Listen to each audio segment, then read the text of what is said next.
사역의 말씀 다이제스트 새신자들을 위한 말씀 새신자 레슨 5 성경을 읽음. 이번 장은 새로 믿은 이들이 성경을 읽는 것을 돕는다. 이것에 관한 요점들을 간단하고도 실질적인 방식으로 제시하고자 한다. 성경은 하나님의 말씀임. 새로 믿은 이들은 성경이 하나님의 말씀이라는 것을 알아야 한다. 디모데후서 3장 16절은 모든 성경은 하나님께서 숨을 내쉬신 것이며 라고 말한다. 베드로후서 1장 21절은 성경 말씀이 사람들이 성령께 이끌려서 하나님께 받아 말한 것이라고 말한다. 성경은 하나님 자신께서 숨을 내쉬신 것이고 하나님의 영의 감동을 받은 신언자들과 사도들에 의해 기록되었기 때문에 하나님의 말씀이다. 생명이 담겨 있음. 성경에는 생명이 담겨 있다. 요한복음 5장 39절은 성경 안에 영원한 생명이 있다고 말한다. 6장 63절은 주님의 말씀이 영이요 생명이라고 말한다. 성경은 하나님의 생명으로 충만하다. 따라서 성경은 우리에게 생명을 공급할 수 있다. 심지어 성경은 우리가 성경 말씀을 음식으로 먹을 수 있다고 말한다. 예레미야서 15장 16절은 주님의 말씀을 발견하고 제가 그것을 먹었더니 라고 말한다. 마태복음 4장 4절에서 주 예수님은 사람이 떡으로만 살 것이 아니라 하나님의 입에서 나오는 모든 말씀으로 살아야 합니다. 라고 말씀하셨다. 이 말씀들은 성경이 우리를 양육하는 생명 공급과 생명의 떡으로 가득하다는 것을 가리킨다. 이 말씀들은 직접적으로 우리의 영을 양육할 뿐 아니라 간접적으로 우리의 혼과 몸에도 공급을 준다. 우리는 결코 성경이 연구하기 위한 지식의 책이라고 여겨서는 안 된다. 오히려 우리는 성경을 하나님의 생명이 가득한 책으로 여겨야 한다. 성경을 읽을 때 우리는 그 안에 있는 생명 공급을 얻어야 한다. 빛이 담겨 있음. 성경에는 생명이 담겨 있을 뿐 아니라 빛도 담겨 있다. 생명은 공급하기 위한 것이다. 빛은 계시하고 빛 비추기 위한 것이다. 따라서 우리는 성경을 교리 연구를 위한 일반적인 종교 경전으로 여겨서는 안 된다. 성경은 하나님의 빛이 가득하다. 우리는 하나님께 빛비춤을 받고 그분의 계시를 받아 우리를 향한 그분의 의도와 목적을 이해하기 위해 성경을 읽는다. 성경이 생명의 책이라는 것을 본다면 우리는 성경을 배우기 위한 지식의 책으로 받아들이지 않을 것이다.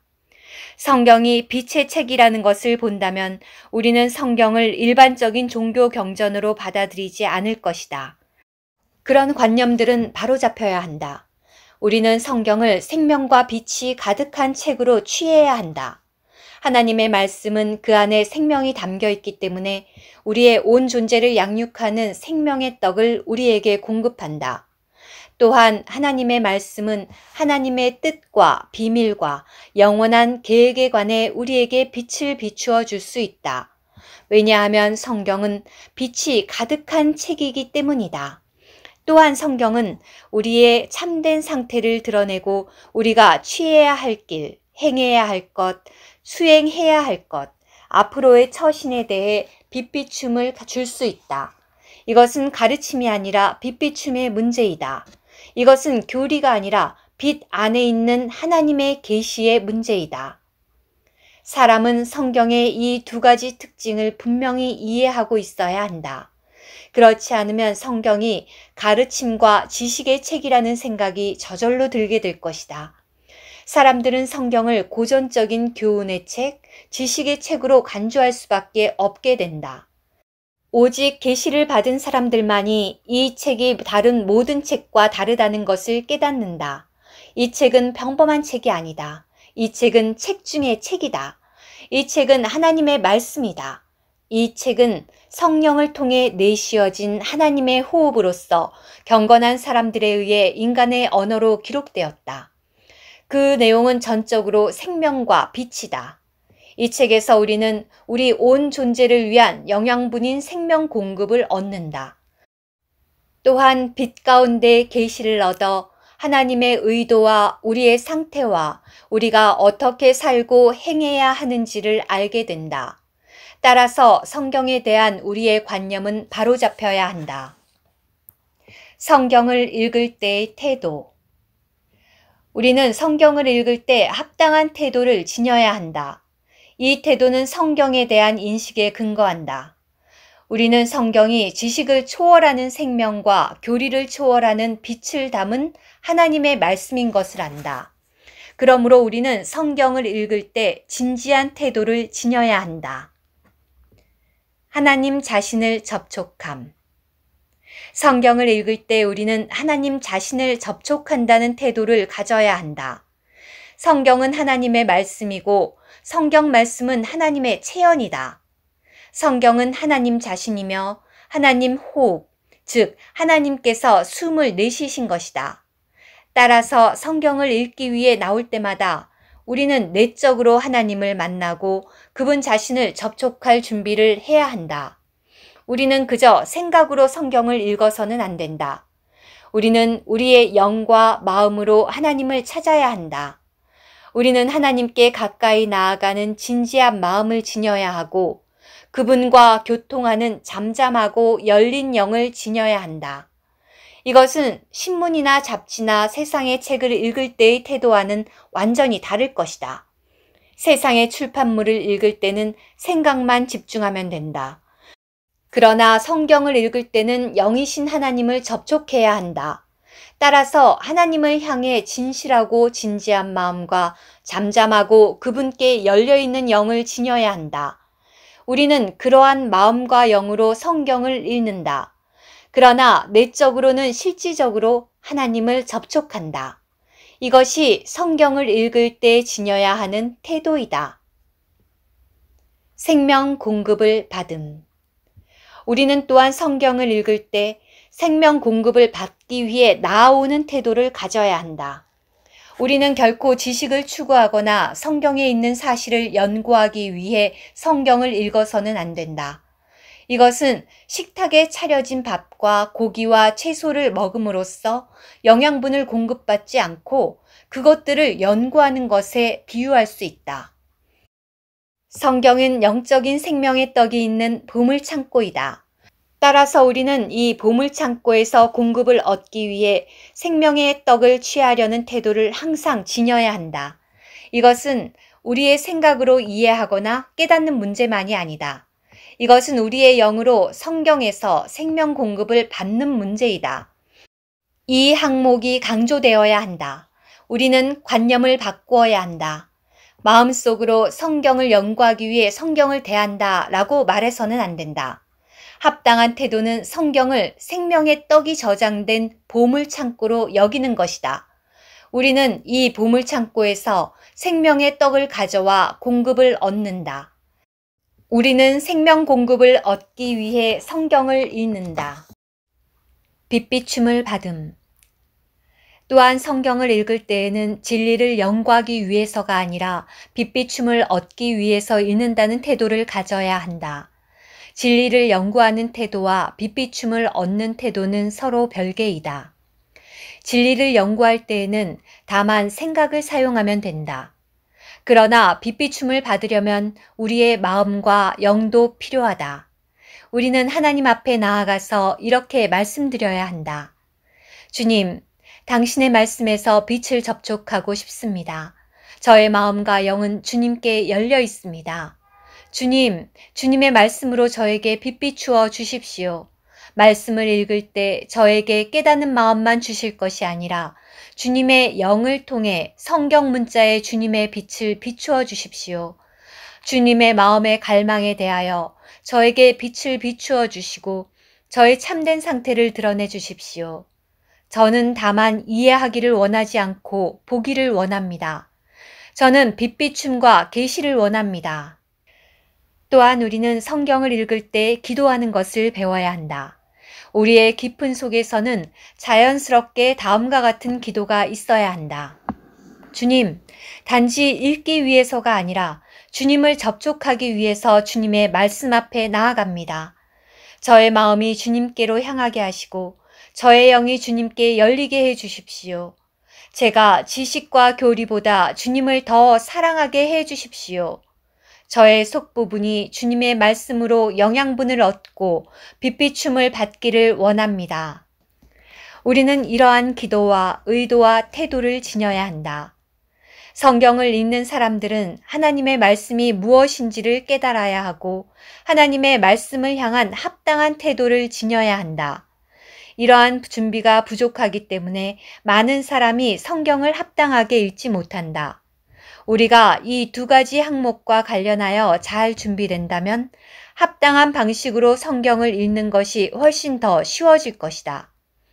우리는 즉시 합당한 노선에서 생명을 만질 것이고 빛으로 나아갈 것이며 생명과 빛 안에서 하나님과 교통할 것이다. 즉, 우리는 하나님을 접촉하고 그분 안에서 그분의 말씀을 통해 생명 공급을 받으며 빛 안에서 계시를 받을 것이다. 오직 그럴 때 우리는 성경에서 진정한 유익을 얻을 수 있다. 이것은 지식의 문제가 아니라 진리의 문제이다. 양육받고 계시를 받는 사람은 자연스럽게 이해하게 될 것이다. 하지만 그가 받는 양육과 계시는 이해를 초월한다. 우리는 성경을 읽을 때 이러한 마음가짐을 가져야 한다. 성경을 읽는 방식. 여러 해 동안 우리는 성경을 읽는 여러 가지 방식을 연구해왔다. 심지어 성경을 읽는 길, 워치만리 전집 53권에 수록됨이라는 책을 출판하기까지 했다. 그러나 오늘날 우리가 전하는 방식이 성경을 읽는 가장 간단하고도 실질적인 방식이다. 성경을 읽는 방법에는 시간이 너무 많이 소요되거나 새로 믿은 이들이 실행하기에는 지나치게 힘든 것이 많다. 우리는 새로 믿은 이들에게 성경을 읽는 간단한 방식을 제시해야 한다. 성경은 직장에서든 학교에서든 읽을 수 있다. 매우 바쁠지라도 성경의 짧은 단락을 읽는 것은 가능하다. 이것이 성경을 읽는 아주 간편한 방식이다. 순서대로 읽음. 첫째, 우리는 성경의 책들을 순서대로 읽어야 한다. 새로 믿은 이들 중에는 성경을 두서없이 읽는 사람들이 있다. 그들은 아침에 일어나면 눈을 감고 성경을 아무 곳이나 펼친다. 펼친 곳이 시편이면 시편을 읽고 요한계시록이면 요한계시록을 읽는다. 그들은 아무 곳이나 자신이 펼친 곳을 읽는다. 펼친 곳이 이해가 되지 않으면 다시 다른 곳을 펼친다. 쉬운 부분을 찾으면 짧은 시간 안에 읽어버린다. 이것은 바람직하지 않은 방법이다. 성경은 아무렇게나 읽는 것이 아니라 순서대로 읽어야 한다. 믿는 이들은 하나님 앞에 책임이 있으므로 아무렇게나 성경을 대해서는 안 된다. 우리는 쉬운 부분만이 아니라 어려운 부분도 읽어야 한다. 성경의 어떤 부분을 이해하지 못한다 해도 여전히 그 부분을 읽어야 한다. 따라서 우리는 항상 순서대로 읽어 나가야 한다. 예를 들어 마태복음 1장 1절부터 17절까지의 계보에 있는 모든 이름도 읽어야 한다. 우리는 구약과 신약을 동시에 읽어야 한다. 구약을 다 마칠 때까지 기다렸다가 신약을 읽는 것이 아니다. 구약을 창세기부터 순서대로 읽어 나가면서 동시에 신약을 마태복음부터 순서대로 읽어 나가야 한다. 모든 그리스도인들은 매일 2차례의 시간을 떼어놓고 성경을 읽어야 한다. 한 번은 아침 시간이어야 하고 한 번은 아침이든 오후든 저녁이든 좋다. 많은 그리스도인의 체험에 따르면 신약은 아침에, 구약은 다른 시간대에 읽는 것이 가장 좋다. 이 두 번의 시간에 각각 순서대로 읽어 나가야 한다. 매번 한 장만 읽음.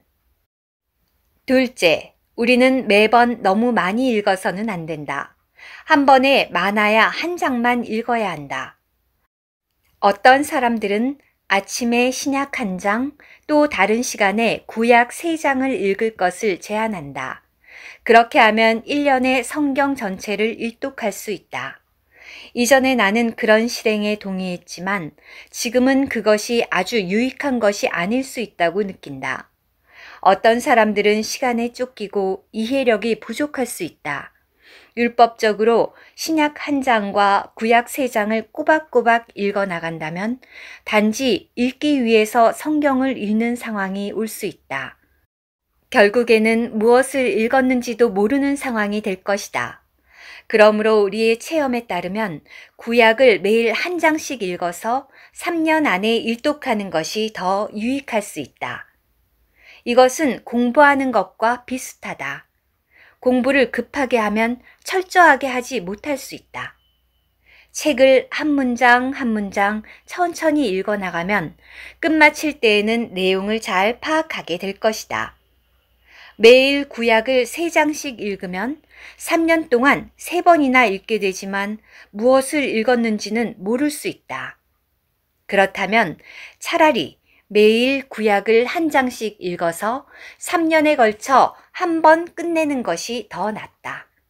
이렇게 할 때 우리는 더 깊은 인상을 받을 것이다. 이것은 바꿀 수 없는 규정이 아니다. 각 사람이 자신의 상황을 고려해 보아야 한다. 그렇지만 경험에 따르면 한 번에 1장까지만 읽는 것이 더 낫다. 신약 역시 반드시 1년에 일독해야 하는 것이 아니다. 2년을 들여서 한 번 읽는 것도 1년에 일독하는 것에 못지 않을 수 있다. 매일 신약 반장 혹은 반장보다 적은 분량을 읽어 나갈 수도 있다. 3일에 1장씩 읽어 나갈 수도 있다. 이런 식으로 1년을 들여서 사복음서와 사도행전을 마칠 수 있고 또다시 1년을 들이면 서신서들과 요한계시록을 다 읽을 수 있다. 2년이 지나면 우리에게 신약에 대한 분명한 인상이 남게 될 것이다. 우리는 서둘러서는 안 된다. 이전에 나는 성경을 1년에 일독하라고 사람들에게 권했었다. 내 자신과 다른 사람들의 경험을 통해 나는 속도를 내는 것이 반드시 유익하지는 않다는 점을 깨닫게 되었다. 우리는 너무 빨라서는 안 된다. 너무 조급해서도 안 된다. 새로 믿은 이는 매일 신약 반장씩, 구약은 1장이나 그보다 적은 분량을 읽는 것으로 충분하다. 이런 식으로 하면 구약을 끝마치는데 3년, 신약을 다 읽는데 2년이 걸릴 것이다. 이렇게 하면 깊고도 분명한 인상이 남게 될 것이다. 그러므로 우리는 서두를 필요가 없다. 가장 중요한 것은 지속적으로 읽으며 충동적으로 마구 읽지 않는 것이다. 우리는 매일 조금씩 성경을 읽어야 한다. 매번 너무 많이 읽는다면 읽는 것을 누리기가 쉽지 않을 것이다. 오히려 성경 읽기가 우리에게 부담스럽게 느껴질 것이다. 그렇게 할 필요가 없다. 우리는 매일 2번 성경을 읽기 위해 따로 시간을 떼어 놓아야 한다. 아침 시간에는 신약 1장을 또는 그보다 적은 분량을 읽는데 할애해야 한다. 또 다른 시간은 구약 1장을 또는 그보다 적은 분량을 읽는데 할애해야 한다. 이것이 성경을 읽는 훌륭한 방법이다. 중점들을 기억함. 셋째, 우리는 성경을 읽을 때 중점들을 기억하는 것을 배워야 한다. 창세기 1장을 읽을 때 6일에 걸친 창조의 순서를 기억해야 한다. 첫째 날에는 빛과 어둠이 나뉘었다. 둘째 날에는 창공 위의 물과 창공 아래에 있는 물이 나뉘었다. 셋째 날에는 뭇과 물이 나뉘고 식물이 산출되었다. 넷째 날에는 해와 달과 별이 나타났다.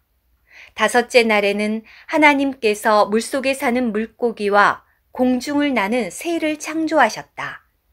여섯째 날에는 하나님께서 땅에 사는 동물을 창조하셨으며 사람을 그분의 형상대로 창조하시어 모든 창조물을 다스리게 하셨다. 우리는 이것들을 말해낼 수 있어야 한다. 이것들이 창세기 1장의 중점들이다. 성경의 장이나 단락을 읽을 때 중점들을 기억하면 도움이 된다. 자신이 받은 영감을 기도로 바꿈. 넷째, 성경을 읽을 때 우리는 자신이 받은 영감을 기도로 바꾸어야 한다. 이것은 말씀 읽기를 기도와 섞는 것이다. 곧 읽으며 기도하고 기도하며 읽는 것이다. 성경을 한 장 또는 한 단락 읽은 후에 어떤 영감도 없는 일은 여간에서 일어나지 않는다. 우리는 성경의 어떤 장이나 어떤 단락을 읽을 때마다 영감을 받아야 한다. 우리는 자신이 읽은 영감이 사라지지 않도록 그것을 붙들어야 한다. 영감을 받는 순간 우리는 읽는 것을 멈추고 그 영감을 기도로 바꾸어야 한다. 이것이 성경 읽기를 기도로 바꾸는 것이다. 하지만 기도를 오래 할 필요는 없다. 짧게 기도한 후에 우리는 말씀을 다시 읽기 시작하여 말씀 읽기와 기도를 계속해야 한다. 읽다가 영감이 있을 때는 다시 기도해야 한다. 몇 마디 기도한 후에는 다시 계속해서 말씀을 읽어야 한다. 이런 식으로 성경을 읽으면 자신이 지금 말씀을 읽고 있는지 아니면 기도하고 있는지 분간하기 어려울 것이다. 왜냐하면 말씀 읽기와 기도가 하나가 되었기 때문이다. 이것이 말씀을 읽음으로 영양분을 얻는 가장 효과적인 길이다. 예를 들어 창세기 1장을 쭉 읽고 중점들을 되새기면 자연스럽게 어떤 영감을 얻을 것이다.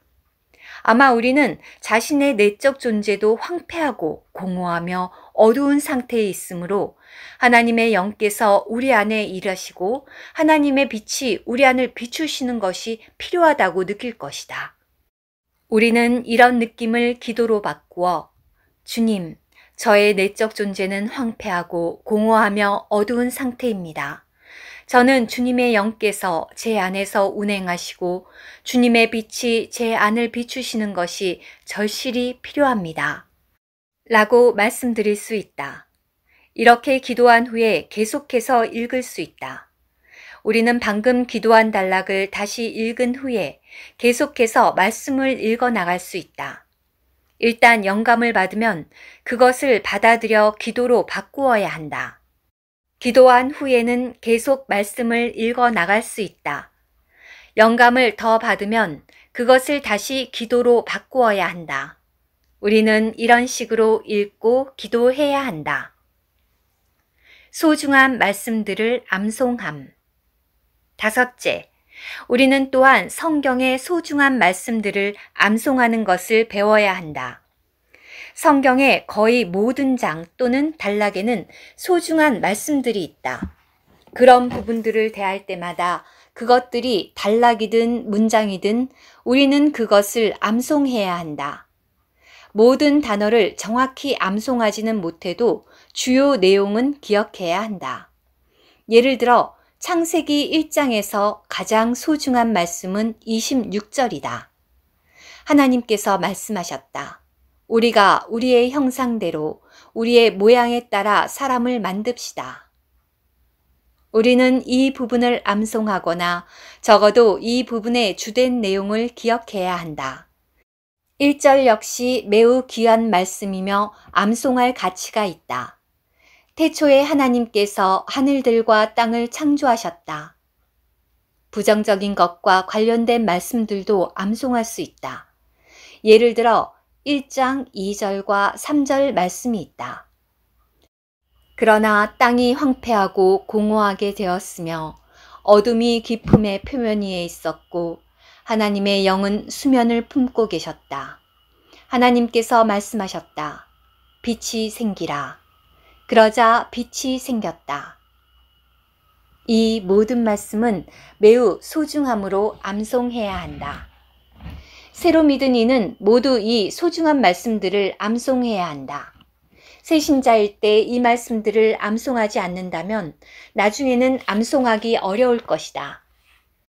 예를 들어 시편 1편 1절은 복이 있는 사람은 악인들의 계략에 따라 걷지 아니하며 죄인들의 길에 서지 아니하며 조롱하는 이들의 자리에 앉지 아니하며 라고 말한다.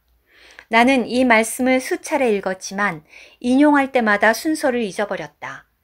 그것은 내가 초기 그리스도인이었을 때 이 말씀을 제대로 암송하지 않았기 때문이다.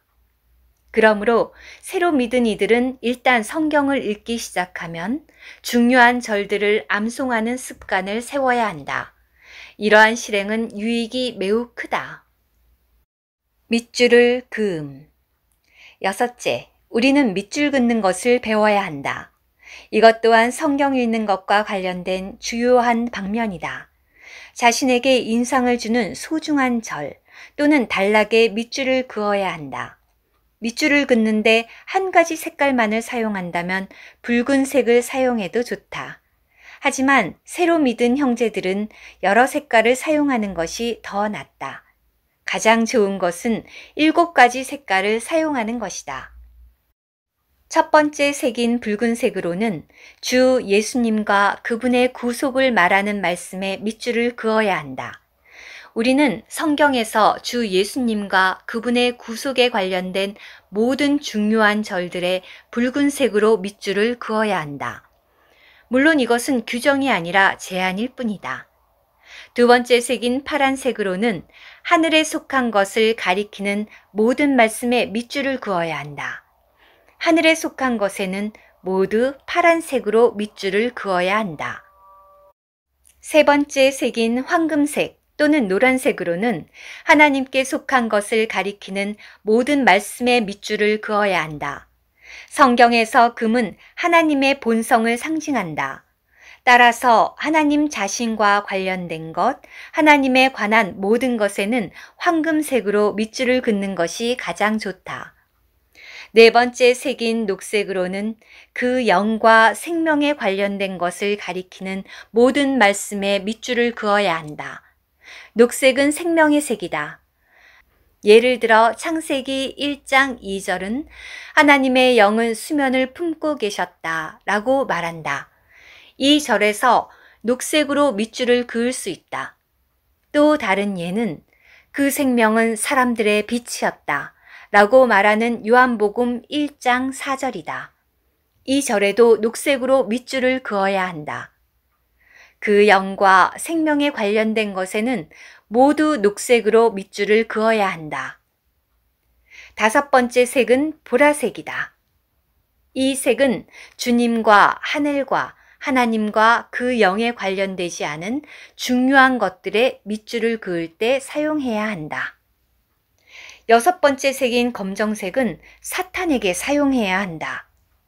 앞에 5색깔은 긍정적인 것들을 대표하지만 검정색은 사탄에게 쓰인다.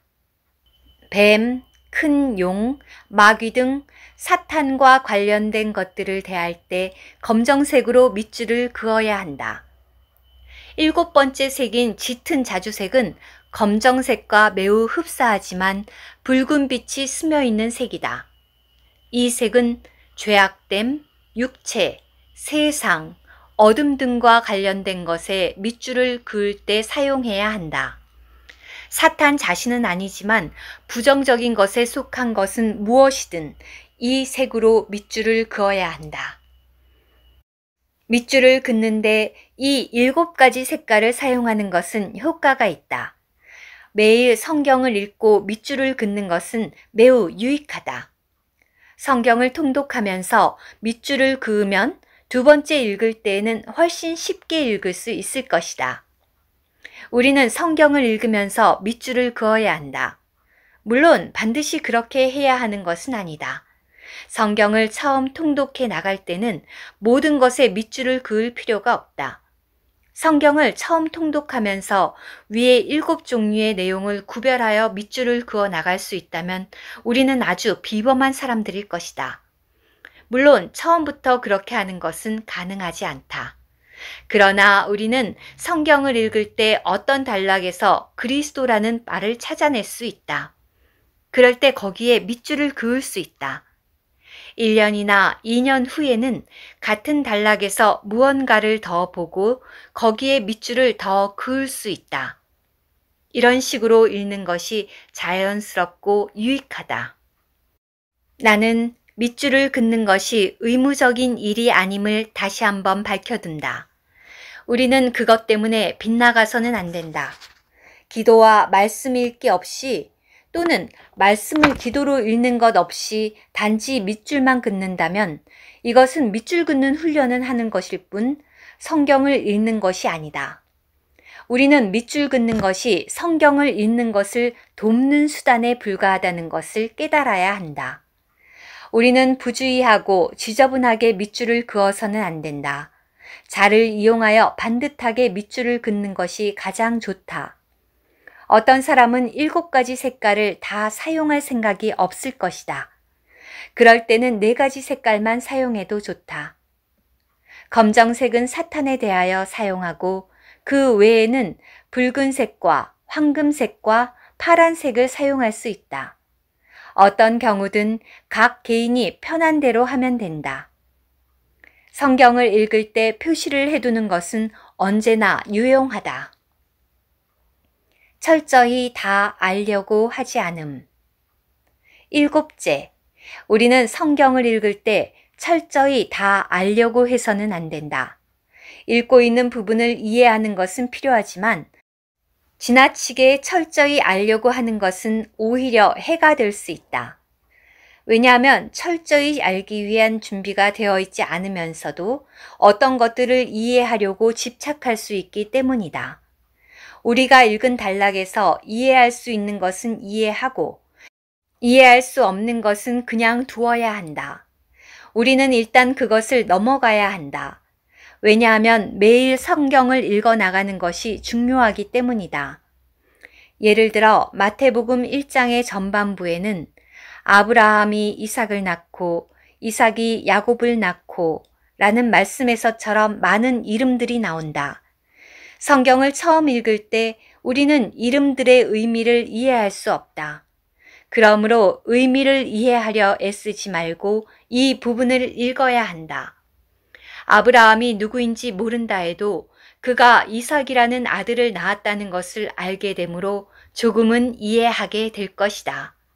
17절은 그러므로 모든 세대수가 아브라함부터 다윗까지 14대이고 다윗부터 바빌론에 끌려갈 때까지 14대이며 바빌론에 끌려간 후부터 그리스도까지 14대이다 라고 말한다.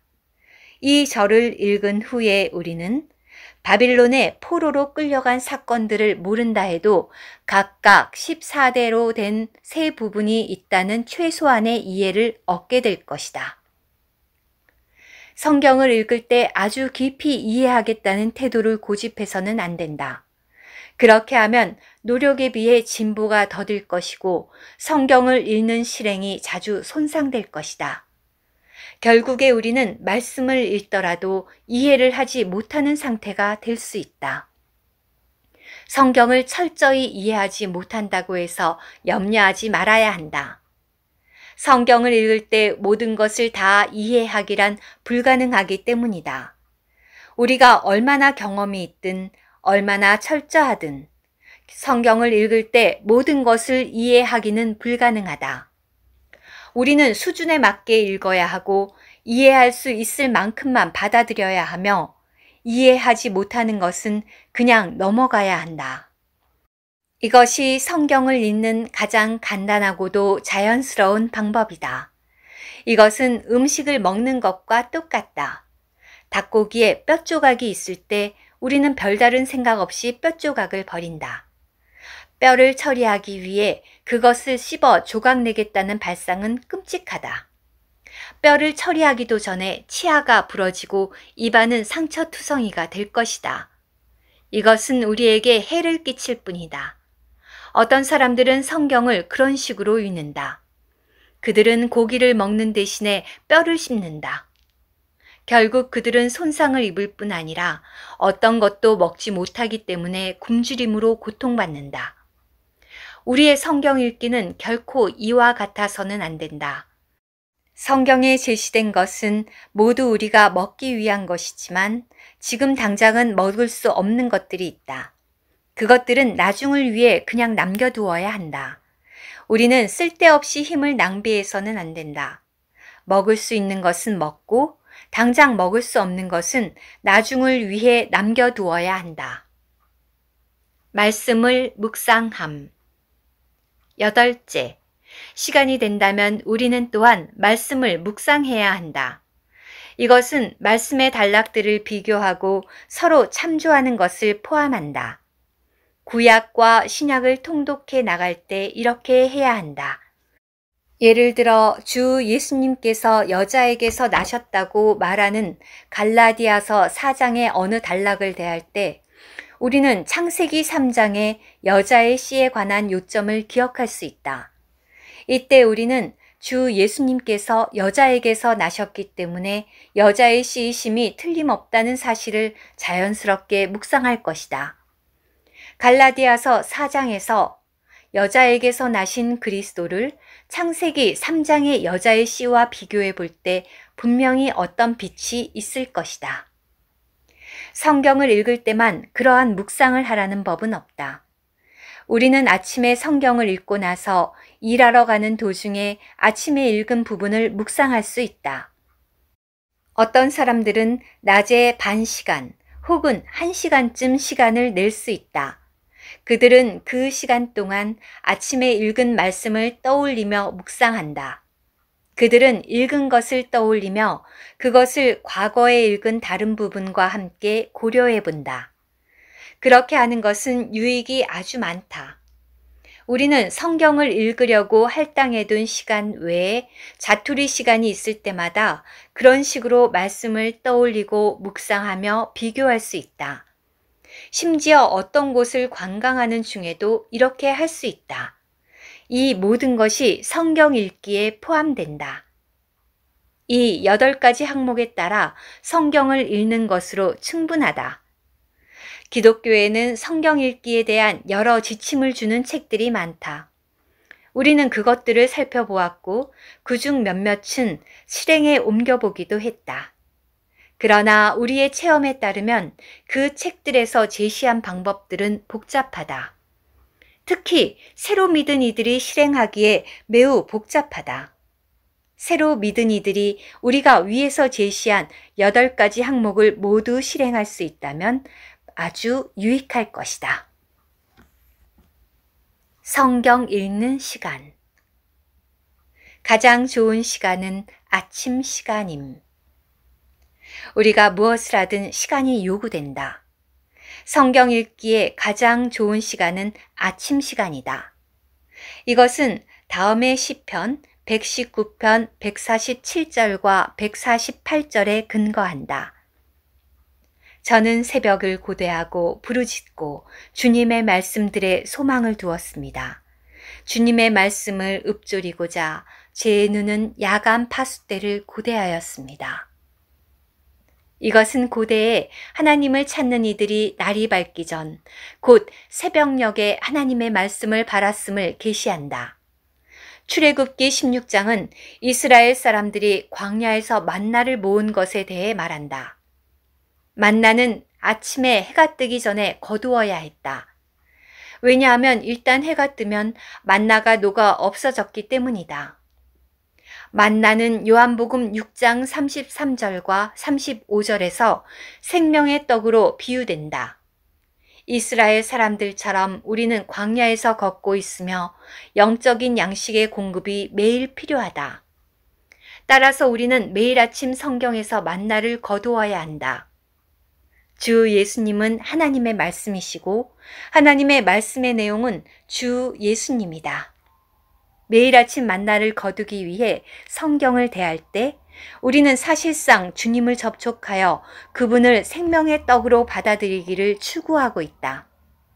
이 만나는 해가 뜨면 녹아 없어진다.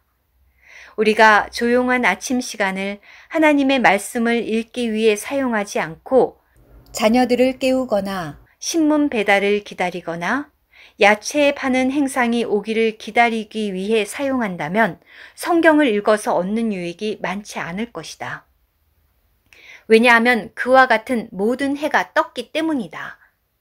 따라서 날이 밝기 전, 곧 해가 뜨기 전에 우리는 말씀의 시간을 들여서 만나를 거두어야 한다. 곧 하루의 영양분을 위한 양식이신 그리스도를 거두어야 한다. 어떤 사유로 아침에 말씀을 읽을 수 없다면 다른 시간을 낼 수 있다. 그러나 이것은 예외적인 경우이다. 가장 좋은 것은 아침에 말씀을 읽는 것이다. 우리는 매일 아침 신약을 읽는 시간 외에 구약을 읽을 수 있는 또 다른 시간을 찾아내야 한다. 우리는 이것을 위해 매일 얼마만큼의 시간을 할당해 두어야 한다. 저녁을 먹은 후에 읽을 수도 있고 잠자리에 들기 전에 읽을 수도 있다. 우리는 앉아서 하나님의 말씀을 읽을 수 있는 시간을 찾아야 한다. 가장 좋은 것은 매일 2차례 성경을 읽는 시간을 갖는 것이다. 말씀을 읽는데 적어도 20분을 드림. 가능하다면 말씀을 읽는데 적어도 20분을 들여야 한다. 더 많은 시간을 들일수록 좋다. 30분에서 1시간 정도가 매우 좋다. 우리가 20분을 드릴 수 없다면 적어도 10분은 드려야 한다. 겨우 5분만 드려서는 안 된다. 적어도 10분은 드려야 한다. 아침뿐 아니라 다른 시간대에 성경을 읽는 경우도 마찬가지이다. 가장 좋은 것은 매번 성경을 읽을 때마다 20분에서 30분을 드리는 것이다. 별도의 시간을 떼어놓음. 또한 매일 성경을 읽는 시간 외에도 성경을 연구하는 별도의 시간을 가져야 한다. 우리는 어떤 중요한 진리를 연구하기 위해 반나절을 떼어놓을 수 있다. 심지어 방학이나 휴가 때는 몇 주를 들여 아침과 오후에 성경을 연구하고 다시 저녁에도 연구할 수 있다. 이것은 추가적인 성경 읽기이다. 성경의 중요하고도 깊은 것들을 연구하는 것이다. 이것은 일상적인 성경 읽기가 아니라 추가적으로 읽는 것이다. 이 정도면 새로 믿은 이들의 성경 읽기에 대해 충분히 말했다고 믿는다. 형제자매들은 구원받자마자 이같이 성경을 읽는 실행을 세우기를 바란다.